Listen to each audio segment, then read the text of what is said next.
శుక్లాంబరధరం విష్ణుం శశివర్ణం చతుర్భుజం ప్రసన్నవదనం ధ్యాయేత్ సర్వవిఘ్నోపశాంతయే. మనసాదేవి పూజా స్తోత్రాదులు.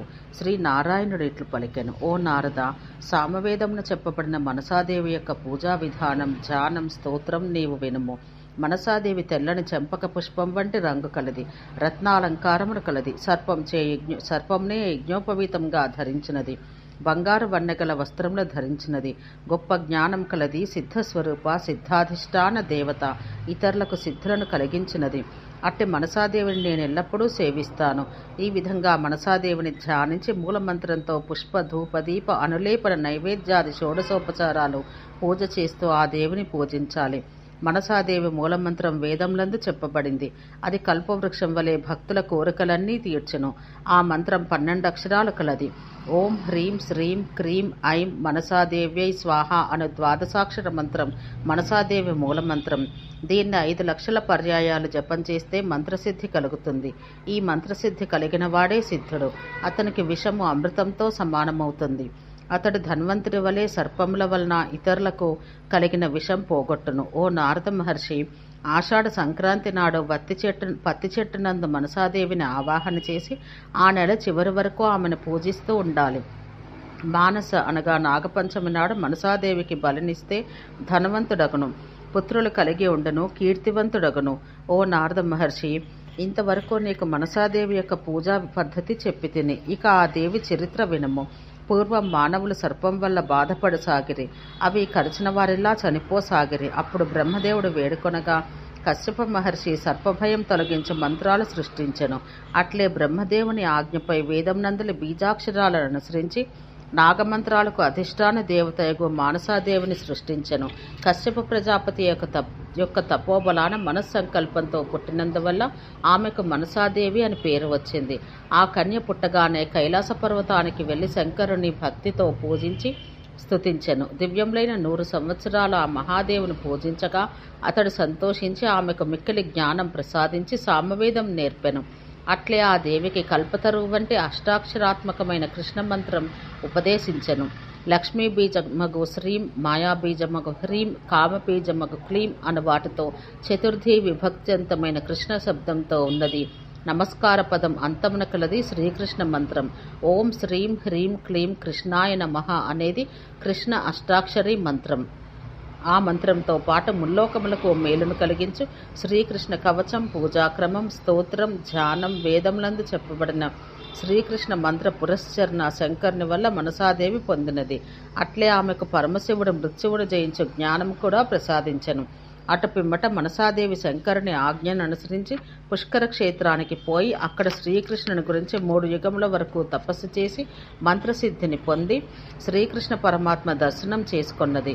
శ్రీకృష్ణుడు తన ముందు తపస్సు చేయిచూ కృషించిపోయిన అవయవాలు కల బాలకీయగు మనసాదేవిని చూసి దయాసముద్రుడై నారాయణుడు తానే స్వయంగా ఆ మనసాదేవిని పూజించెను.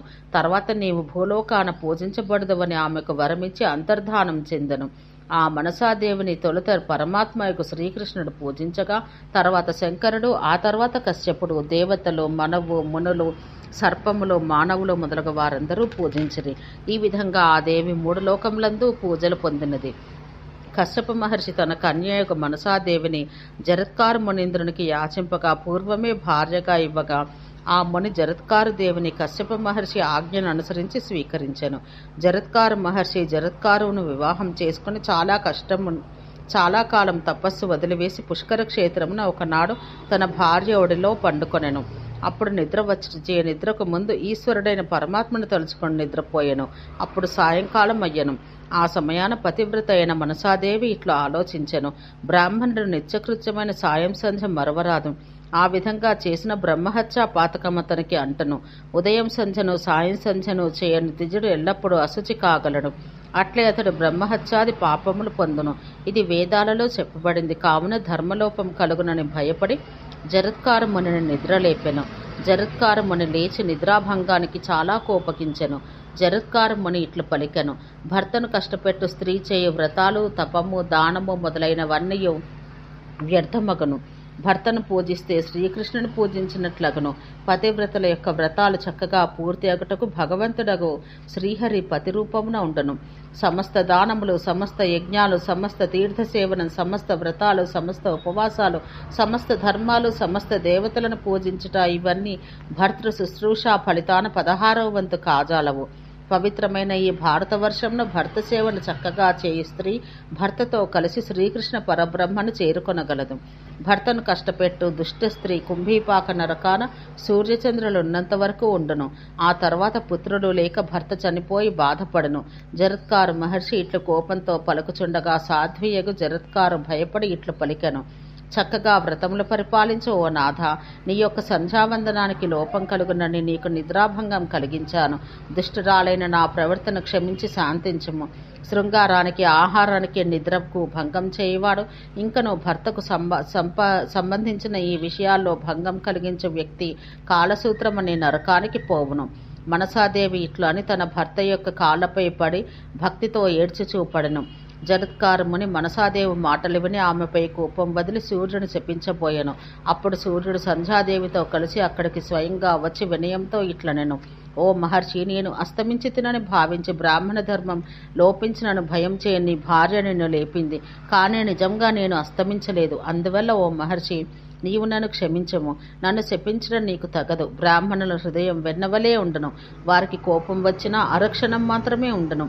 లేనిచో ఈ ప్రపంచమే భస్మమగను. ద్విజుడి లోకాన్ని భస్మం చేసి తిరిగి సృష్టించగలడు. అట్టి తేజస్సు ఎవ్వరూ కారు. బ్రాహ్మణుడు బ్రహ్మదేవుని వంశాన పుట్టి బ్రహ్మ తేజస్సుచే ప్రకాశిస్తూ ప్రతిదినం సనాతనుడు పరంజ్యోతి అగు శ్రీకృష్ణ పరమాత్మను ధ్యానించును. సూర్యదేవుని మాటలకు జరత్కార మహర్షి సంతృప్తి చెందినందువల్ల సూర్యుడు సంధ్యాదేవితో కలిసి స్వస్థానానికి వెడలిపోయెను. జరత్కార మహర్షి తన మనసు బాధపడుచుండను. తన మాట నిలబెట్టుకొనుటకై దుఃఖంతో ఏడుస్తున్న తన భార్యకు మనసాదేవిని వదిలిపెట్టెను. మనసాదేవి ఈ ఆపత్ సమయాన భయపడి తన గురువకు శంకరుని, ఇష్టదేవతయగు శ్రీహరిని, బ్రహ్మదేవుని తండ్రియగు కశ్యపుని స్మరించుకోగానే వారందరూ మనసాదేవిని గురించి చింతిస్తూ అక్కడికి వచ్చారు. వారిని చూసి జరత్కార మహర్షి అందరికీ భక్తితో నమస్కరించి ఆగమన కారణం అడిగెను. అప్పుడు బ్రహ్మదేవుడు శ్రీహరికి నమస్కరించి సమయోచితంగా ఇట్లా పలికెను. జరత్కార మహర్షి, నీవు ధర్మంగా నడుస్తున్న నీ ధర్మపత్నియగు మనసాదేవిని వదిలిపెట్టదలిస్తే ధర్మాన్ని రక్షించుటకై ఆమె యందు పుత్రుని కడము. యతి అయినను, బ్రహ్మచారి అయినను, భిక్షుకుడైనను, చివరకు వానప్రస్థాశ్రమాన ఉన్నను తన భార్య యందు కొడుకును కన్న తర్వాత అతనికి సన్యాసం స్వీకరించ అర్హత వస్తుంది. తన భార్య యందు సంతానం పొందక వైరాగ్యంతో భార్యను వదిలిపెడితే కాలువలో పడిపోవు నీటి వలె అతని తపస్సు పుణ్యం తొలగిపోవును. బ్రహ్మదేవుని మాటలు విని జరత్కారు మహర్షి యోగబలంతో మంత్రాలు జపిస్తూ జరత్కారు దేవి యొక్క నాభిని ముట్టుకొనెను. అప్పుడు దేవతలందరూ ఆ జరత్కారు దేవికి, మనసాదేవికి శుభాశీస్సులు ఒసగి సంతోషంతో వెళ్ళిపోయిరి. అందువల్ల మనసాదేవి సంతోషపడెను. జరత్కారు మహర్షి కూడా సంతోషించెను. నారదముని జరత్కారు మహర్షి యొక్క చేయి తగలగానే మనసాదేవికి సద్యోగర్భమయ్యను. అప్పుడు ఆ ముని ఆమెతో ఇట్లనెను. జరత్కారు మహర్షి ఇట్లు పలికెను. ఓ మనసాదేవి, నీకు కలగబోవు పుత్రుడు జితేంద్రియుల్లో శ్రేష్ఠుడు, ధర్మిష్ఠుడు, వైష్ణవుల్లో గొప్పవాడు, తేజస్వి, యశస్వి, తపస్వి, సుగుణముల ఖని, వేదజ్ఞానం కలవారిలో శ్రేష్ఠుడు కాగలను. అతడు విష్ణు భక్తుడై పరమధార్మికుడై నీ వంశాన్ని ఉద్ధరించును. ఆ శిశువు పుట్టగానే పితృదేవతలు సంతోషంతో నృత్యం చేస్తారు. ఆ శిశువు యొక్క తల్లివగు నీవు పతివ్రతవు, మంచి వీలం కలదానవు, ప్రియురాలవు, ప్రియంగా మాట్లాడు దానవు. అట్లే నీవు ధర్మ మార్గాన నడుస్తున్న దానివి, కులమును రక్షించు దానివి. హరిభక్తిని కలిగించువాడే బంధువు. ఆ హరిభక్తి సుఖమును కలిగించినది, అందరికీ ఇష్టమైనది. సంసార బంధాన్ని ఛేదించువాడు హరిభక్తిని కలిగించువాడే తండ్రి అగును. గర్భవాసమును దుఃఖాన్ని తొలగించినదే తల్లి అగును. విష్ణు భక్తిని కలిగించువాడు శ్రీహరి మంత్రమును ఉపదేశించువాడే గురువు కాగలడు. జ్ఞానాన్ని కలిగించువాడే గురువు.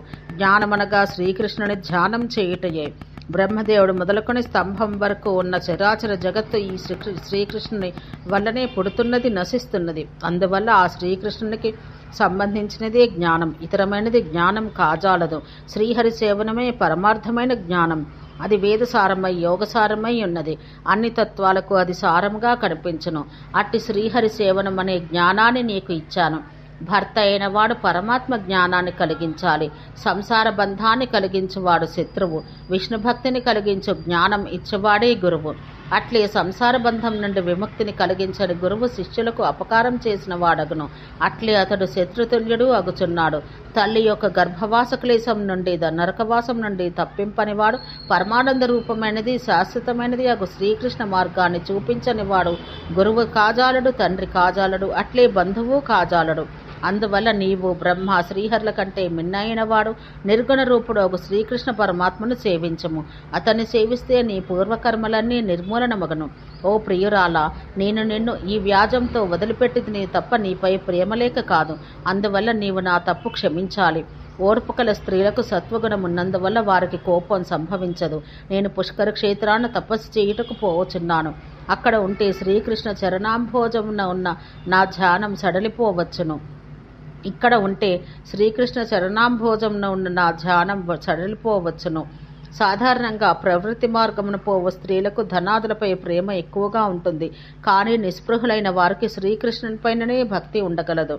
జరత్కార మహర్షి మాటలు విని మనసాదేవి దుఃఖంతో కన్నీళ్లు రాలగా వినయంగా అతనితో ఇట్లనెను. హే నాథ, నేను నీకు నిద్రాభంగం చేసి తినన్న దోషంతో నన్ను వదిలిపెట్టితివి. అయినను నేను నిన్నెప్పుడు తలుచుకున్నా అప్పుడు నీవు తప్పక రావాలి. బంధువియోగం కన్నా పుత్రవియోగం, దానికన్నా పతి వియోగం ప్రాణములు పోవు దానికంటే బాధ కలిగించును. పతివ్రతలకు స్త్రీలకు భర్త 9 కొడుకుల కంటే ప్రియమైన వాడొకటిచే అతన్ని ప్రియుడు అంటారు. ఒకే పుత్రుడు కలవారికి ఆ పుత్రుని వలె, విష్ణు భక్తులకు శంకరుని వలె, దప్పిగొన్న వారికి నీటి వలె, ఆకలిగొన్న వారికి అన్నము వలె, కాముకులకు స్త్రీ వలె, దొంగలకు ఇతరుల ధనం వలె, విద్వాంసులకు శాస్త్రం వలె, పరమసాధ్వీమణులకు భర్త పైన ప్రేమ ఉంటుంది. ఈ విధంగా పలికి మనసాదేవి భర్త పాదాలపై పడగా దయానిధి అగు జరత్కార మహర్షి ఆమెను క్షణకాలం తన ఒడిలోకి తీసుకొనెను. జరత్కార మహర్షి తన భార్య యొక్క మనసాదేవిని ఒడిలోకి తీసుకొని కన్నీరు కార్చెను. మనసాదేవి సైతం భర్తృ వియోగానికి భయపడుతూ ఏడుస్తూ భర్త ఒడిలోకి చేరినది. కొంతకాలానికి వారిద్దరూ శ్రీకృష్ణ పరమాత్మను మాటిమాటికి జ్ఞాపకం చేసుకుంటూ శోకం వదిలిపెట్టిరి.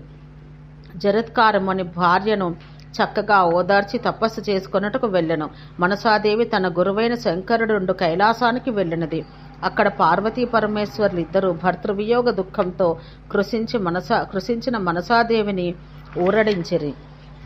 మనసాదేవి మంచి దినాన మంచి ముహూర్తాన నారాయణాంశ సంభూతుడు జ్ఞానులకు యోగులకు గురువైన కుమారుని ప్రసవించెను.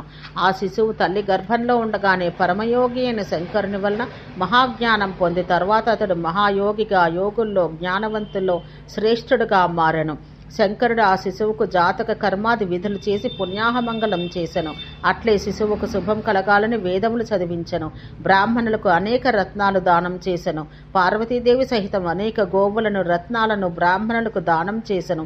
దినదిన ప్రవర్ధమానుడగుచున్న ఆ కుమారునికి శివుడు వేదములను, వేదాంగములను, ఇతర విషయాలను, మృత్యువును జయించు తత్వజ్ఞానాన్ని ఉపదేశించెను.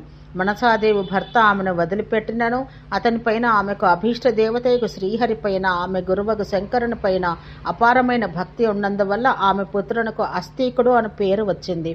ఆ బాలుడు శంకరుని ఆజ్ఞపై విష్ణువుని గురించి తపస్సు చేయుటకు పుష్కర క్షేత్రానికి వెళ్లి అక్కడ 3 లక్షల దివ్య సంవత్సరాలు శ్రీమన్ మహావిష్ణువుని గురించి తపమాచరించి మహాయోగి అయి కైలాసానికి వచ్చి శివునికి నమస్కరించెను. మనసాదేవి శంకరుని వద్ద అనుజ్ఞ తీసుకుని తన పుత్రుని వెంట పెట్టుకుని తండ్రి యగు కశ్యప ప్రజాపతి ఆశ్రమానికి వచ్చినది. కశ్యప ప్రజాపతి తన కూతురిని మనమని చూసి అమితానందం నంది బ్రాహ్మణులకు అంతలేని దానాలు చేసెను. అట్లే ఆ బాలునికి శుభం కలుగుటకై బ్రాహ్మణులకు అందరికీ అన్నదానం చేసెను. మనసాదేవిని ఆమె పుత్రుడైన అస్తికముని చూచి దీతి, అదితి మొదలగు కశ్యపుని భార్యలందరూ సంతోషపడ్డారు. ఈ విధంగా మనసాదేవి తండ్రి దగ్గర తన పుత్రునితో కాలం గడుపుచుండెను. నారద మహర్షి, మనసాదేవి కథను నీకు తర్వాత వినిపిస్తాను. ప్రస్తుతం నేను చెప్పుదాన్ని విన్నము. ఒకప్పుడు కౌరవ వంశంను పుట్టిన అభిమన్యుని పుత్రుడైన పరీక్షిత్తుకు దురదృష్టం వలన సమీకముని పుత్రుడైన శృంగిముని 7 దినాల్లో నిన్ను తక్షకుడు చంపునని శాపమిచ్చెను. పరీక్షిత్ మహారాజు ఆ విషయం తెలుసుకుని గంగానదీ తీరానికి పోయి ఆ 7 దినాల్లో ధర్మ సంహిత యొక్క భాగవతం వినుచుండెను. 7 దినాలు గడిచిన పిమ్మట ఆ పరీక్షిత్తును కాటు వేయదలిచి తక్షకుడు పోవచుండగా వైద్యుల్లో మిక్కిలి శ్రేష్ఠుడైన ధన్వంతరి మహారాజును తక్షక విషం నుండి కాపాడుటకు పోవచుండెను.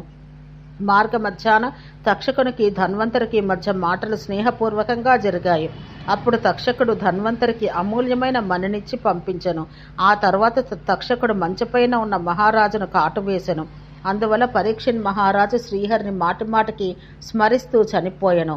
అతని పుత్రుడకు జనమేజయుడు తండ్రికి పితృ సంస్కారాలన్నింటినీ కావించెను. జనమేజయ మహారాజు సర్పములపై గల కోపంచే సర్పయజ్ఞం తలపెట్టెను. ఆ యజ్ఞాన సర్పములన్నీ తండోపతండాలుగా వచ్చి చనిపోవచుండెను. అందువల్ల తక్షకుడు భయంతో మహేంద్రుని శరణు వేడగా దాన్ని గమనించిన బ్రాహ్మణ వర్గం మహేంద్రునితో కలిసి తక్షకుని యాగమున సంహరించుటకు ప్రయత్నించింది. అందువల్ల దేవతలు మునులు భయపడి మనసాదేవి దగ్గరకు వచ్చి ఆమెను స్తుతించారు. అప్పుడు మనసాదేవి పుత్రుడైన అస్తీకుడు తల్లి ఆజ్ఞను అనుసరించి యజ్ఞవాటికకు వచ్చి మహారాజుకు జనమేజయుని తక్షకుడు మహేంద్రాదుల ప్రాణములను కాపాడమని అడిగెను. జనమేజయుడు తన యజ్ఞ నిర్వాహకుడైన ఋత్వికుల ఆజ్ఞపై అస్తీకుడు కోరిన వరమిచ్చెను. ఆ తరువాత యజ్ఞం పూర్తి చేసి బ్రాహ్మణులందరికీ దక్షిణలొసగను. మనసాదేవి చేసిన సహాయానికి సంతుష్టులైన దేవతలు మునులు మానవులందరూ మనసాదేవి దగ్గరకు వెళ్లి ఆమెను మిక్కిలి గౌరవంతో పూజించారు. దేవేంద్రుడు ఆదరంతో షోడశోపచారాలతో మనసాదేవిని స్తోత్రం చేసి పూజించెను. అటు పిమ్మట వారందరూ తమ ఇండ్లకు పోయిరి. నారదముని, ఇంతవరకు మనసాదేవి చరిత్ర నీకు చెప్పాను. ఇంక నీవు వినదలిచింది ఏదైనా ఉంటే అడగమని అనెను. నారదుడు ఇట్లు పలికెను. ఓ నారాయణ ముని, దేవేంద్రుడు మనసాదేవిని ఏ స్తోత్రంతో స్తుతించనో ఏ విధంగా పూజించనో నాకు వివరంగా తెలుపుడు. శ్రీ నారాయణుడు ఇట్ల పలికెను. దేవేంద్రుడు చక్కగా స్నానం చేసి శుచి అయి ఉతికిన వస్త్రాలు ధరించి భక్తితో మనసాదేవిని పూజించెను. ఆమెను రత్నసింహాసనాన ఉంచి రత్నకుంభాన ఉన్న ఆకాశగంగ యొక్క జలంచే ఆ దేవుని మంత్రపూర్వకంగా అభిషేకించెను. తర్వాత పరిశుద్ధమైన వస్త్రాలను ఆ దేవికి అతడు సమర్పించుకొనెను. ఆ దేవి శరీరమంతటా చందనం అద్ది భక్తితో అర్ఘ్యపాద్యాది కాలిచ్చెను. తొలుత గణపతిని, సూర్యుని, అగ్నిని, విష్ణువును, శివుని, దుర్గను ఈ 6 దేవతలను పూజించి ఓం హ్రీం శ్రీం మనసాదేవ్యై స్వాహ అను దశాక్షర మంత్రంతో షోడశోపచారాలు సమర్పించెను. తర్వాత అనేక విధాలైన వాద్యాలు మ్రోగించెను. అప్పుడు మనసాదేవిపై పుష్పవర్షం కురిసింది. ఆ తర్వాత బ్రాహ్మణులు త్రిమూర్తుల ఆజ్ఞ గైకొని కన్నీళ్లు స్రవించగా మనసాదేవిని ఇట్లు స్తుతించెను. ఓ మనసాదేవి, పతివ్రతల్లో శ్రేష్ఠురాలగు నిన్ను స్తుతించాలని అనుకుంటున్నాను. పరాత్పరవు పరమస్వరూపవు అగు నిన్నిప్పుడు స్తుతించలేము. వేదములలో స్తోత్ర లక్షణం స్వభావం తెలుపుట అని వివరించబడింది. కానీ ఓ దేవి, నీ గుణాలు నేను చెప్పలేను. నీవు శుద్ధ సత్వ గుణ స్వరూపవు, హింస కోపాది దుర్గుణాలు లేని దానవు. అందువల్లనే జరత్కారముని నిన్ను అకారణంగా వదిలిపెట్టినప్పుడు అతన్ని శపించక వదిలిపెట్టితివి. నేను నా తల్లి అగు అదితీదేవి వలె నిన్ను పూజిస్తాను. దయారూపిణివైన సోదరి వలె, క్షమారూపయగు తల్లి వలె నీవు నా ప్రాణాలను, నా భార్యా పిల్లలను రక్షించావు. నీవు ఈ లోకాన అందరిచే పూజలను అందుకొనుచున్నప్పుడు నిన్ను పూజించవలన కోరిక నాలో పెరుగుతున్నది. నిన్ను అందరూ పూజించినట్లు ప్రచారం చేయుదును. నిన్ను ఆషాఢ సంక్రాంతి నాడు, మనసా పంచమి నాడు లేక అమావాస్య నాడు కాక ప్రతిదినం భక్తితో నిన్ను పూజించే వారికి పుత్ర పౌత్రాభివృద్ధి, ధనాభివృద్ధి జరుగును. నిన్ను పూజించువారు యశస్సు, విద్య, గుణములు కలిగి ఉందురు. నిన్ను పూజించకపోయినను అజ్ఞానం నిందించినను వారు లక్ష్మీహీనులగుదురు. వారికి ఎల్లప్పుడూ సర్పభయం కలుగును. నీవు స్వర్గమున స్వర్గలక్ష్మిగా, వైకుంఠాన లక్ష్మీదేవిగా పేరు పొందావు.